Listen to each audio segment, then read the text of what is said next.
before Pablo Escobar became the most loved, hated, feared, and respected man in all of Colombia. Before he would inspire books, movies, and television shows with actors playing him, including Javier Bardem, Benicio del Toro, Wagner Moura, and even $30 billion before he would burn $2 million to make a campfire so his daughter wouldn't be cold. True story. Before Pablo Escobar was cornered and killed on December 2nd, 1993 by the Colombian National Police. Pablo Escobar was born during violent times within Colombia and began his career as a smuggler and petty dealer until he discovered the world of drug trafficking. He got involved in the cocaine business, and it just so happened to be the 80s, and America, well, they had a big appetite for the drug. First, not necessarily due to his business savvy, but through horrific violence and bribery. Despite the number of bodies of drug dealers and government officials alike turning up, Pablo Escobar earned the affection of many poor Colombians, and is still thought of as a hero today by many.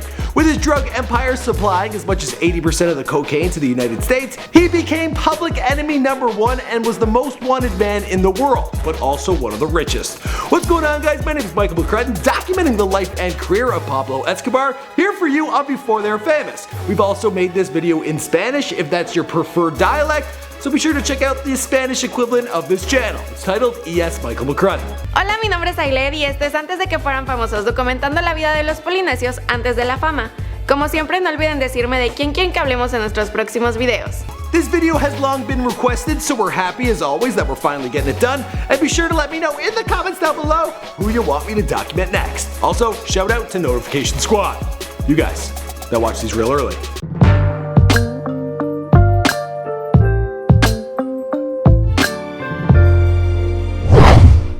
Pablo Emilio Escobar Gaviria was born on December 1st, 1949 in a cattle farming district southeast of Medellin, Colombia. Medellin.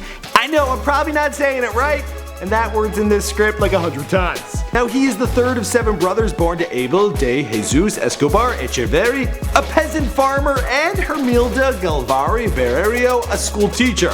Pablo Escobar was born during a violent and difficult time for Colombia, a time that can be translated to the violence. Yeah, that's what they called it. It doesn't sound like paradise to me. He would move relatively often due to his mother's job. There are 2 versions of Pablo's childhood. One is a story of sacrifice, where him and his family only had 2 mattresses and ate little or nothing. There was also reports that he grew up middle upper class because his mother enjoyed a certain prestige as a school teacher. Now, if this is true, that means Pablo played the poor card for sympathy from his fellow Colombians. I might be just calling him out. Now, it's unclear whether he finished his studies or not, although he claimed to be a high school graduate. He was expelled at one point due to disputes with his teachers. What we do know is that he developed an early love for marijuana and soccer. He'd always been very ambitious and even arrogant. As a young man, he would tell his friends that he wanted to become the president of Colombia, but for the time being, he needed to make some money. His career started off in 1972. He became a petty thief stealing cars. He then moved into the smuggling business, dealing in cigarettes. During this time, the United States, the drug market began to evolve. The roaring 60s had enjoyed their time with the marijuana, but now people had an appetite for something stronger. All of a sudden, cocaine and its derivative like cocaine paste and crack were all the rage. Plus, it was easier to transport. It might have been the end, but not for Pablo Escobar. Pablo initially worked as a middleman between drug producers and drug sellers. He landed a deal with the head of the Medellin cartel, Fabio Restrepo, following which Fabio, well, that dude was found dead, and Pablo Escobar, he assumed his position as the new leader of this cartel. Probably said that name wrong as well. You're fired. Escobar had taken over and implemented a simple catchphrase that represented his business savvy: Plato o plomo. So it was hard to say no with these types of offers. Now, as the head of the Medellin cartel, he began to expand his territory and his influence. If someone wanted to sell cocaine in Colombia, they would have to pass by Pablo Escobar first, and there was no cargo that went to the United States without Escobar's permission.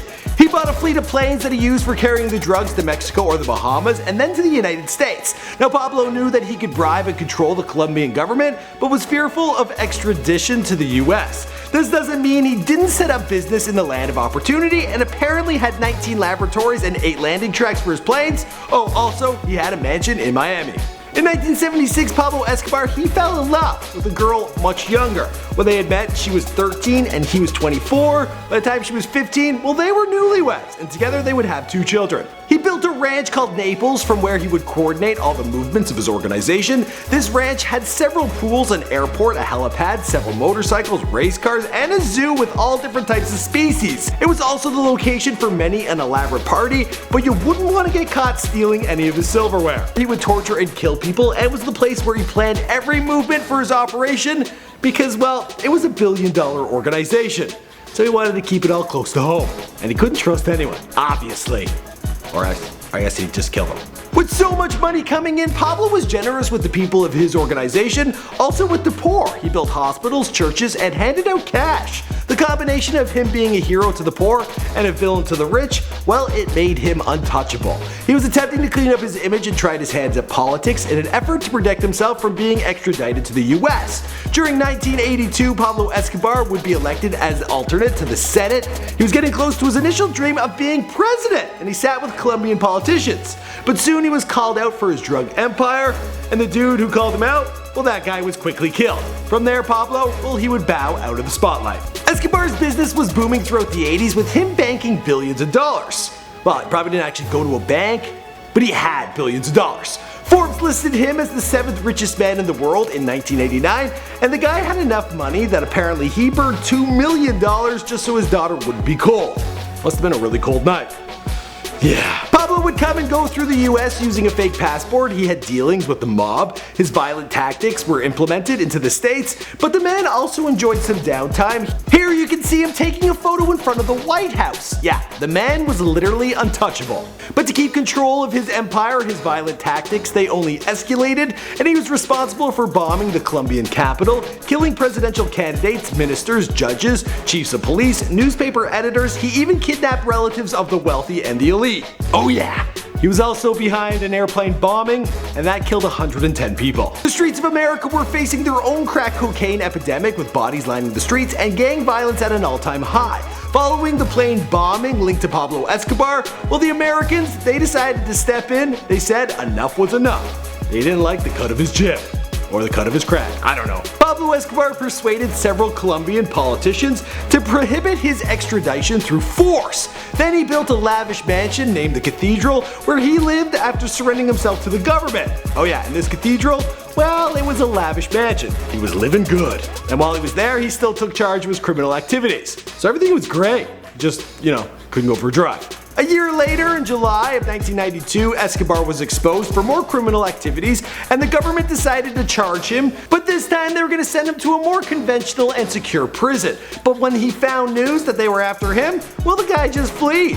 He became such a villain in the eyes of the US government that he was considered an early suspect in the 1993 World Trade Center bombings. His world was closing in around him, and on December 2nd, 1993, his town of Medellin, just one day after his 44th birthday. As for the rest of the story, well, the rest of the story you know, because this is before they're dead. My name is Michael McCrudden, and we do all sorts of biographies on this channel. We've covered El Chapo, we've covered Al Capone, Osama bin Laden, Hitler. In fact, we've even done an after they were dead on Hitler on how he changed the world. We do all sorts of fantastic bios on here, so be sure to browse around, hit subscribe, and let us know in the comments down below who you want us to document next. Whew. I talked so fast there, I felt like I had done some cocaine. I did it. This is my job. But whoa, probably you so. Anyway, see you guys in another video. I'm kidding.